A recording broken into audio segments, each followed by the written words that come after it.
just want to make a couple quick points by way of summary. The first is that folks are very worried about the privacy ramifications of drones, and that those concerns are well-founded. Especially because drones drive down the costs of surveillance considerably, we worry that then in turn the incidence of surveillance will go up. Americans' concerns are legitimate for another reason, which is that there's very little in American privacy law that would limit the domestic use of drones for surveillance, right? And so just a couple of examples of that. There's no reasonable expectation of privacy in public or from a public vantage. There's no reasonable expectation of privacy in contraband.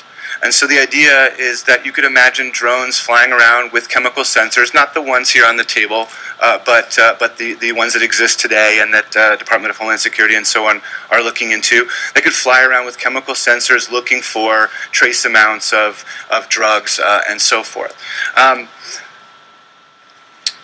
The limits on private individuals, I realize this is obviously about law enforcement, but the limits on private individual uses of drones are, if anything, probably fewer.